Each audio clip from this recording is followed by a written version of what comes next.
السلام علیکم ورحمۃ اللہ وبرکاتہ نحمدہ ونصلی علی رسولہ الکریم رب اشرح لی صدری ویسر لی امری واحلل عقدۃ من لسانی یفقہوا قولی اللہم انا نسألک علما نافعا ورزقا واسعا وقلبا شاکرا ولسانا ذاکرا وعملا متقبلا۔ تفسیر سورۃ الشعراء آیت نمبر 23 سے 51 تک بیان کرنے کی کوشش کروں گی۔ اعوذ باللہ من الشیطان الرجیم قال فرعون وما رب العالمین، فرعون نے کہا اور رب العالمین کیا ہے؟ قال رب السماوات والارض وما بینہما ان کنتم موقنین، اس نے کہا وہ آسمانوں اور زمین کا اور جو کچھ ان دونوں کے درمیان ہے ان کا رب ہے اگر تم یقین کرنے والے ہو۔ قال لمن حولہ الا تستمعون، اس نے اپنے ارد گرد والوں درباریوں سے کہا کیا تم سنتے نہیں ہو؟ قال ربکم ورب آبائکم الاولین، موسیٰ نے کہا وہ تمہارا اور تمہارے اگلے آبا و اجداد کا رب ہے۔ قال ان رسولکم الذی ارسل الیکم لمجنون، اس نے کہا بلا شبہ تمہارا یہ رسول جو تمہاری طرف بھیجا گیا ہے یقیناً دیوانہ ہے۔ قال رب المشرق والمغرب وما بینہما ان کنتم تعقلون، اس نے کہا وہ مشرق و مغرب اور جو کچھ ان دونوں کے درمیان ہے ان کا رب ہے اگر تم عقل رکھتے ہو۔ قال لئن اتخذت الہا غیری لاجعلنک من المسجونین، اس نے کہا البتہ تو نے میرے سوا کوئی اور معبود پکڑا تو میں ضرور تجھے قیدیوں میں سے کر دوں گا۔ قال اولو جئتک بشیء مبین، موسیٰ نے کہا اگرچہ میں تیرے پاس کوئی واضح شے دلیل لاؤں تب بھی۔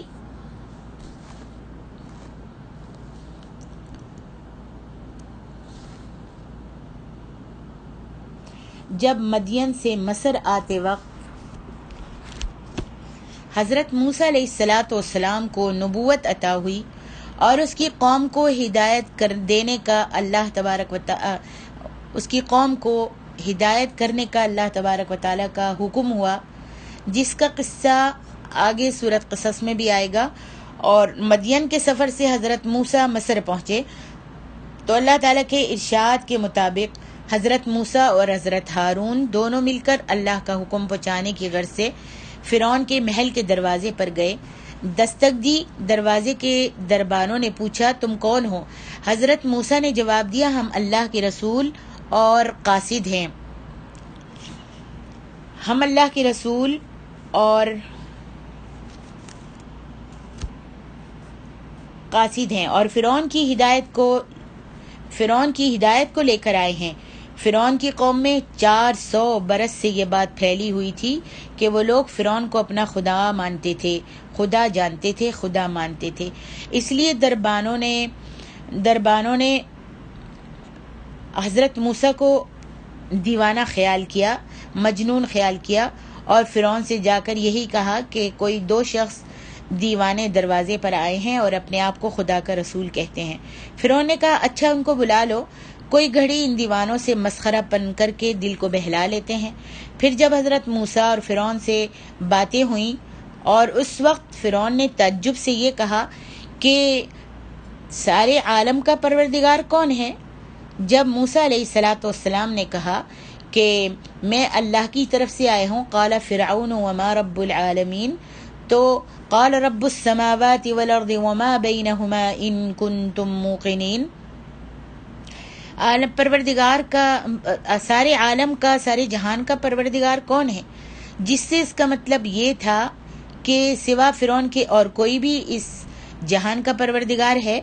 چنانچہ آگے آیت میں اللہ تبارک و تعالی نے اس کے قول کی صراحت فرمائی ہے کہ اس نے حضرت موسیٰ سے کہا کہ تم اگر میرے سوا کسی اور کو معبود قرار دو گے، اگر تم میرے سوا کسی اور کو معبود مانو گے تو میں تم کو قید کر دوں گا۔ مصر کے ملک میں فرعون کی بادشاہت تھی اور ملک شام عمالقہ کی حکومت اور بادشاہت تھی۔ اسی واسطے موسیٰ علیہ السلام نے فرعون کو یوں قائل کیا کہ اتنے چھوٹے سے ملک کی بادشاہت اور حکومت پر تیرا خدائی کا دعویٰ بالکل غلط ہے۔ خدا تو وہ ہے جس کی بادشاہت آسمان اور زمین میں مشرق سے مغرب تک ہے۔ آسمان سے جب وہ چاہتا ہے بارش برساتا ہے اور جب چاہتا ہے قحط پڑ جاتا ہے۔ زمین میں مشرق سے مغرب تک بڑے بڑے بادشاہوں کو جب وہ چاہتا ہے بیمار مار ڈالتا ہے۔ تجھ سے پہلے جو تیرے بڑے اور بوڑھے مصر کے بادشاہ تھے، آخر وہ کہاں گئے؟ اور ان کی بادشاہت تجھ کو کیوں مل گئی؟ ان آنکھوں سے دکھائی دیتے ہوئے چیزوں کے سمجھنے اور ان پر یقین لانے کی اگر تجھ کو اور تیرے درباریوں کو عقل ہے تو ایسی باتیں ہیں کہ ان پر ہر عقل مند دھیان کرے تو خدا کو پہچان سکتا ہے۔ فرعون کی قوم جو تھی ایک مدت سے فرعون کو خدا کہتی تھی، اس لیے فرعون نے پہلے تو اپنے دربار کے فرعونیوں کو الا تسمعون کہہ کر ابھارا، جس سے اس کا مطلب یہ تھا کہ ان درباری فرعونیوں کے دل میں یہ بات جم جائے کہ موسیٰ علیہ السلام جو کچھ کہہ رہے ہیں وہ ان لوگوں کے بڑوں کے اور ان کے اعتقاد کے برخلاف ہے، ان کے باپ دادا کے اعتقاد کے خلاف ہے۔ اور پھر موسیٰ علیہ السلام کو باولا کہا اور باولا کہہ کر ان لوگوں کے دل سے موسیٰ علیہ السلام کی باتوں کو نکال دینا چاہا، اور موسیٰ علیہ السلام کو یوں ڈرایا کہ اگر ان لوگوں کے ایک مدت کے اعتقاد کے برخلاف میرے سوا تم کسی کو خدا مانو گے تو میں تم کو قید کر دوں گا۔ فرعون نے موسیٰ علیہ السلام کی ان باتوں کے جواب میں کوئی بات بھی ایسی نہیں کی تھی جس سے حق و ناحق اچھی طرح کھل جاتا۔ اس واسطے موسیٰ علیہ السلام نے فرعون کی بے تکی بکواس کا اتنا جواب دیا کہ اگر حق و ناحق کی کھول دینے والی کوئی چیز میں تمہارے سامنے لے آؤں اور کوئی معجزہ تم کو دکھا دوں، حق و ناحق کو ظاہر کرنے والی کوئی چیز دکھا دوں، تو کیا پھر بھی ناانصافی سے تم مجھ کو قید کر دو گے؟ آگے فرمایا قال فأت به ان كنت من الصادقین، اس نے کہا اگر تو سچوں میں سے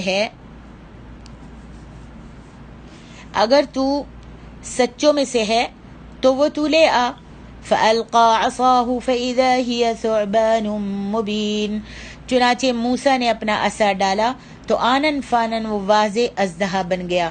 ونزع يده فإذا هي بيضاء للناظرين، اور اس نے اپنا ہاتھ بغل میں سے کھینچا تو اس وقت وہ دیکھنے والوں کے لیے سفید چمکتا تھا۔ قال للملأ حوله ان هذا لساحر علیم، فرعون نے اپنے ارد گرد موجود سرداروں سے کہا بلا شبہ یہ ضرور ماہر جادوگر ہے۔ یرید ان یخرجکم من ارضکم بسحرہ فماذا تأمرون، وہ چاہتا ہے کہ اپنے جادو سے تمہیں تمہاری زمین سے نکال دے، لہذا تم کیا مشورہ دیتے ہو؟ فرعون نے حضرت موسیٰ سے کہا وہ حق اور ناحق کی کھول دینے والی کیا چیز ہے، اسے لاؤ، اگر تو سچ بولنے والوں میں سے ہے تو مجھ کو لا کر دکھا۔ حضرت موسیٰ علیہ السلام نے اپنے عصا کو ڈال دیا تو وہ ایک ناک بن گیا، سانپ بن گیا، جس کے پاؤں اور بڑا سا منہ اور خوفناک صورت تھی۔ موسیٰ علیہ السلام نے اپنا ہاتھ اپنے گریبان میں ڈالا تو ناگہاں وہ ہاتھ جب نکالا تو ایک سفید چمکتا ہوا ہاتھ تھا، جس طرح سے سورج کا ٹکڑا ہوتا ہے۔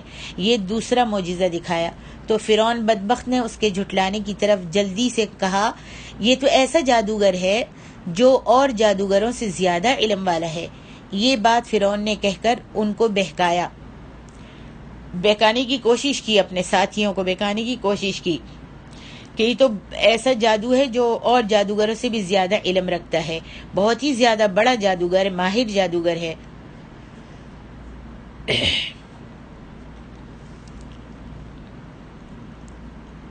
موسیٰ علیہ السلام کا یہ کام جادو کی قسم سے ہے، معجزہ نہیں ہے۔ پھر فرعون نے ان سرداروں کو موسیٰ کی مخالفت پر آمادہ کیا۔ پھر فرعون نے ان سرداروں کو موسیٰ کی مخالفت پر آمادہ کیا اور کہا کہ یہ چاہتا ہے کہ تم کو تمہارے ملک سے اپنے جادو کے سبب سے نکال دے۔ اب تم مجھ کو مشورہ دو کہ اس کے ساتھ میں کیا معاملہ کروں۔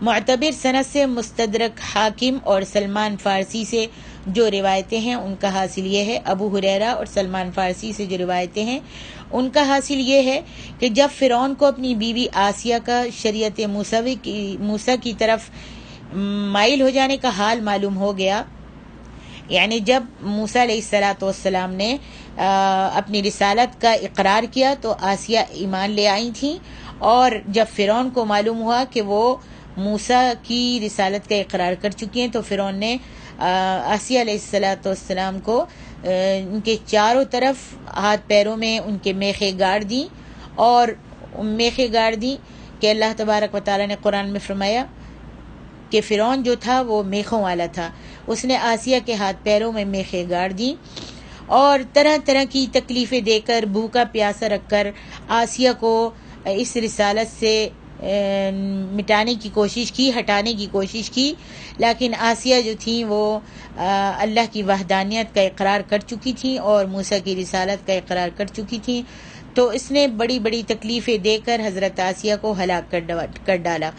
ان روایتوں کو آیتوں کے ساتھ ملانے سے یہ مطلب ہے کہ فرعون نے اپنی ظالمانہ عادت کی وجہ سے اپنی بیوی کے ہلاک کرنے کے ارادے میں اپنے دربار کے کسی سردار سے بھی مشورہ نہیں لیا تھا، بلکہ اپنی رائے سے جو کچھ کرنا تھا وہ اس نے کیا۔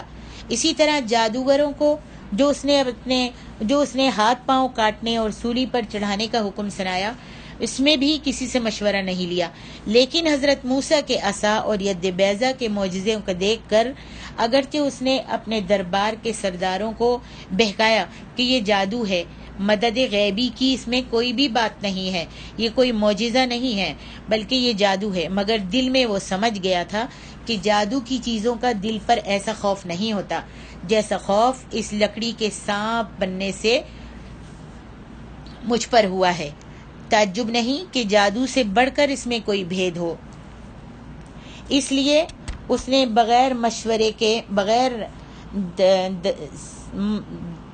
دربار کے سرداروں کے، بغیر مشورے کے موسیٰ علیہ السلام کے ساتھ کسی بدسلوکی سے پیش آنے کی اس کی جرت نہیں ہوئی۔ پہلے فرعون نے دربار کے موجود سرداروں سے مشورہ لیا، پھر سرداروں نے باقی کے لوگوں سے یہی مشورہ لیا، اس لیے یہاں پہلے کی حالت کا ذکر ہے اور سورۃ اعراف میں دوسری حالت کا۔ اس واسطے دونوں صورتوں کی آیتوں میں کچھ اختلاف نہیں ہے۔ آگے ارشاد فرمایا، قالوا ارجه واخاه وابعث في المدائن حاشرین، انہوں نے کہا اسے اور اس کے بھائی کو ڈھیل دے اور شہروں میں جادوگروں کو اکٹھا کرنے والے بھیج دے۔ یأتوک بکل سحار علیم، وہ ہر ماہر جادوگر کو تیرے پاس لے کر آئیں۔ فجمع السحرة لمیقات یوم معلوم، چنانچہ جادوگر ایک مقرر دن خاص وقت پر جمع کر لیے گئے۔ وقیل للناس هل انتم مجتمعون، اور لوگوں سے کہا گیا کیا تم بھی جمع ہو گئے؟ لعلنا نتبع السحرة ان كانوا هم الغالبین، تاکہ اگر وہ جادوگر غالب آئیں تو ہم ان جادوگروں کی اتباع کریں۔ فلما جاء السحرة قالوا لفرعون أئن لنا لأجرا ان كنا نحن الغالبین، پھر جب جادوگر آئے تو فرعون سے کہنے لگے اگر ہم ہی غالب آئے تو کیا ہمارے لیے کوئی صلہ ہوگا؟ قال نعم وإنكم إذا لمن المقربین، فرعون نے کہا ہاں، اور بے شک تب تم میرے مقربین میں سے ہوگے۔ قال لهم موسیٰ القوا ما انتم ملقون، موسیٰ نے ان سے کہا جو کچھ تم ڈالنے والے ہو ڈال دو۔ فالقوا حبالهم عصیهم وقالوا بعزت فرعون انا لنحن الغالبون، تب انہوں نے اپنی رسیاں اور لاٹھیاں ڈالیں اور کہنے لگے عزت فرعون کی قسم، بلا شبہ ہم ہی غالب ہیں۔ فَأَلْقَى مُوسَىٰ عَصَاهُ فَإِذَا هِيَ تَلْقَفُ مَا يَأْفِكُونَ، پھر موسیٰ نے اپنا عصا ڈالا تو وہ فوراً ہی اسے نگلنے لگا جو وہ جھوٹ موٹ گھڑ رہے تھے۔ فَأُلْقِيَ السَّحَرَةُ سَاجِدِينَ، چنانچہ جادوگر بے اختیار سجدے میں گر پڑے۔ قَالُوا آمَنَّا بِرَبِّ الْعَالَمِينَ رَبِّ مُوسَىٰ وَهَارُونَ، وہ کہنے لگے ہم رب العالمین پر ایمان لائے، موسیٰ اور ہارون کے رب پر ایمان لائے۔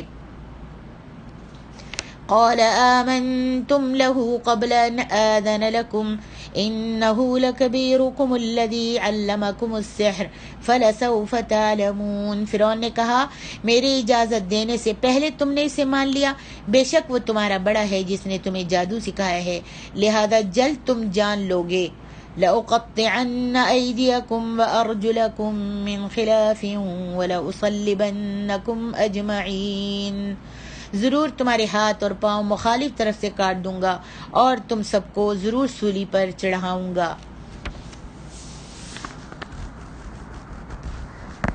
جب حضرت موسیٰ علیہ السلام نے اللہ تعالیٰ کے اوصاف بیان کر کے فرعون کو باتوں باتوں میں قائل کر لیا اور عصا اور ید بیضا کا معجزہ دکھا کر بھی اس کو قائل کیا، تو فرعون نے اپنے سرداروں کو ابھارا، درغلایا اور حضرت موسیٰ علیہ السلام اور حضرت ہارون علیہ السلام کی طرف اشارہ کر کے کہا کہ یہ دو بڑے شخص جادوگر معلوم ہوتے ہیں، یہ دونوں بڑے جادوگر معلوم ہوتے ہیں اور ان کا ارادہ یہ معلوم ہوتا ہے کہ اپنے جادو کے زور سے یہ تمہاری بادشاہت، تمہارا ملک چھین لے۔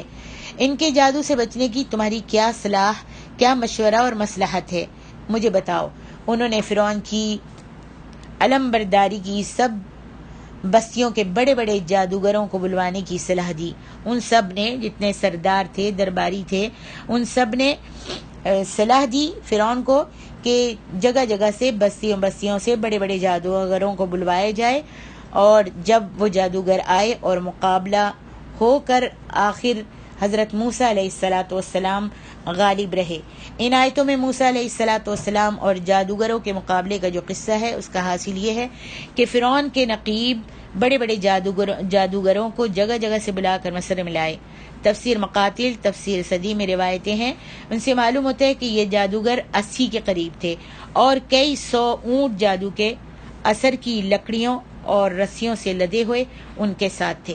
پہلے ان جادوگروں نے فرعون سے پوچھا کہ اگر ہم غالب آئیں گے، وہ جو جادوگر لے کر آئے تھے وہ سارے، انہوں نے فرعون سے پوچھا کہ اگر ہم غالب آ گئے اور ہم اگر فتح یاب ہو گئے اور ہم نے موسیٰ کو اور اس کے بھائی کو ہلاک کر دیا تو آپ ہم کو کیا انعام دو گے؟ تو فرعون نے جواب دیا اگر تم غالب آئے تو میں تم کو نقد انعام بھی دوں گا اور تم کو اپنے دربار میں اپنے مصاحب بنا کر اپنے ساتھیوں ساتھ اپنی قربت میں رکھوں گا۔ غرض فرعون مصر کی رعایا کی بڑی بھیڑ بار، بہت سارے جادوگر اور بہت دنیا جمع ہو گئی۔ موسیٰ علیہ السلام اور ہارون علیہ السلام یہ سب بھی میدان میں آ گئے اور جادوگروں نے فرعون کے اقبال کو اپنا حمایتی ٹھہرا کر اپنی وہ لکڑیاں اور رسیاں میدان میں ڈال دیں۔ سب طرح طرح کے سانپ ہو گئے جن سے تمام میدان بھر گیا۔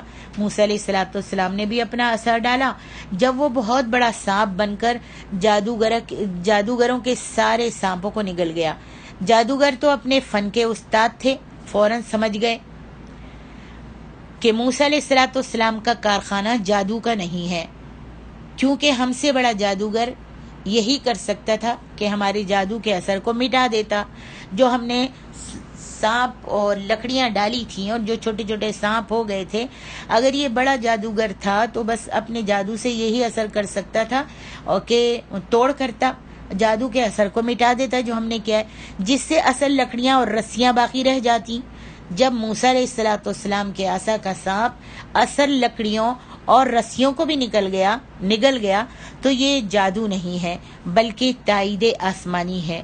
اس بھید کو سمجھ کر، اس راز کو سمجھ کر سب جادوگر جتنے بھی تھے شریعت موسوی کے تابع ہو گئے، یعنی موسیٰ علیہ الصلوۃ والسلام کی شریعت کے تابع ہو گئے اور موسیٰ کی رسالت کا اقرار کر لیا اور اللہ تعالیٰ کی وحدانیت کو مان کر سجدے میں گر پڑے۔ سبحان اللہ۔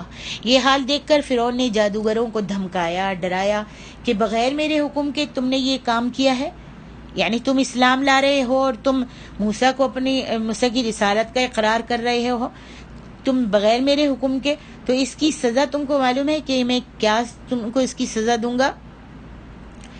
جب سزا دوں گا تو تم کو معلوم ہو جائے گا۔ اور یہ بھی کہا کہ موسیٰ گویا تمہارے استاد ہیں جن کے جادو کو تم نے اپنے جادو سے بڑا جان لیا۔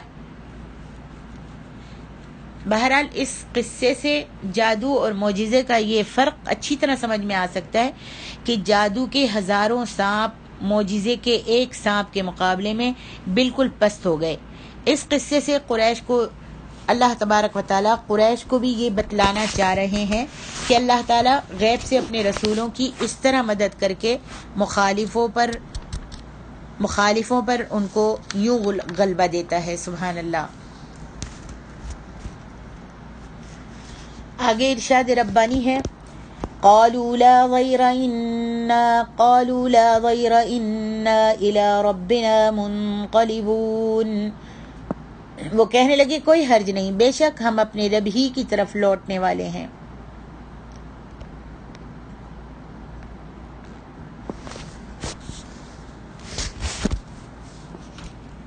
آگے ارشاد ربانی ہے، قال آمنتم له قبل ان آذن لكم انه لكبيركم الذي علمكم السحر فلسوف تعلمون لأقطعن أيديكم وأرجلكم من خلاف ولأصلبنكم أجمعين۔ فرعون نے کہا میری اجازت دینے سے پہلے تم نے اسے مان لیا، بے شک وہ تمہارا بڑا ہے جس نے تمہیں جادو سکھایا ہے، لہذا جلد تم جان لوگے کہ میں ضرور تمہارے ہاتھ اور پاؤں مخالف طرف سے کاٹ دوں گا اور تم سب کو ضرور سولی پر چڑھا دوں گا۔ قالوا لا ضیر انا الى ربنا منقلبون۔ وہ کہنے لگے کوئی حرج نہیں، بے شک ہم اپنے رب ہی کی طرف لوٹنے والے ہیں۔ انا نطمع ان یغفر لنا ربنا خطايانا ان كنا اول المؤمنین۔ بے شک ہم امید رکھتے ہیں کہ ہمارا رب ہماری خطائیں بخش دے گا، اس لیے کہ ہم پہلے ایمان والے ہیں۔ حضرت موسیٰ علیہ الصلوۃ والسلام کا معجزہ دیکھ کر جب جادوگر لوگ سجدے میں گر پڑے اور ایمان لے آئے، اس وقت فرعون نے ان کو یوں ڈرایا تھا کہ تمہارے اس جرم کی جو سزا تجویز کی جائے گی وہ تم کو معلوم ہو جائے گی۔ اب وہ سزا کا حکم سنایا اور سزا دینے کا حکم اس نے دیا اور کہا کہ پہلے میں تمہارا ایک طرف کا ہاتھ اور دوسری طرف کا پیر کاٹوں گا، پھر تم کو سولی پر چڑھاؤں گا۔ تفسیر ابن ابی حاتم میں حضرت عبداللہ ابن عباس سے روایت ہے کہ یہ خاص ایک نئی سزا تھی جو فرعون نے نکالی تھی کہ جس پر ناراض ہوتا تھا اس کا ایک طرف کا ہاتھ اور دوسری طرف کا وہ پاؤں کاٹ دیا کرتا تھا۔ تفسیر ابن ابی حاتم میں اکرمہ کی سند سے حضرت عبداللہ بن عباس کی روایت سے معلوم ہوتا ہے کہ فرعون نے اپنے وعدے کے مطابق ان جادوگروں کو سزا دی، کیونکہ اسی روایت میں یہ ہے کہ صبح کو وہ جادوگر تھے اور شام کو شہید ہو گئے۔ اللہ اکبر۔ فرعون کی دھمکی کا جواب جادوگروں نے کیا دیا؟ جادوگروں نے فرعون کی دھمکی کا جواب جو دیا اس کا حاصل یہ ہے کہ جب اس میدان بھر کی بھیڑ میں سے ہم سب سے اول اللہ کی وحدانیت کے قائل ہو کر اللہ تعالیٰ کی جناب میں حاضر ہوئے ہیں، اللہ اکبر، تو ہم کو دنیا کے عذاب کا کچھ بھی تو خوف نہیں ہے، بلکہ ہم کو تو اللہ تعالیٰ کی ذات سے یہ امید ہے کہ جو جہالت میں نادانی سے اتنے دنوں میں ہم پوری زندگی اپنی جب آج تک جو گزری ہے اللہ تعالیٰ کی نافرمانی اور قصورواری میں گناہوں میں گزارتے رہے اور ہم نے اپنی عمر گزار دی گناہوں میں، نافرمانیوں میں اور فرعون کو خدا ماننے میں۔ اب جب کہ ہم اللہ کی وحدانیت کا اقرار کر رہے ہیں تو اللہ رب العالمین اپنی وحدانیت کا اقرار کرنے سے اور رسول کی رسالت کا اقرار کرنے سے ہماری پچھلی تقصیریں جو ہیں، جتنے بھی گناہ ہیں، اللہ رب العالمین ہم کو معاف کر دے گا۔ اللہ اکبر۔ انہوں نے یہ اعلان کر دیا کہ تو نے جو بھی کچھ کرنا ہے فرعون کر لے، ہم اللہ پر ایمان لے آئے ہیں اور موسیٰ کی رسالت کا اقرار کر لیا ہے، تو اب جو بھی کچھ ہو وہی اللہ ہے جو ہم کو تیرے مکر سے اور تیرے فریب سے بچائے گا۔ سبحان اللہ۔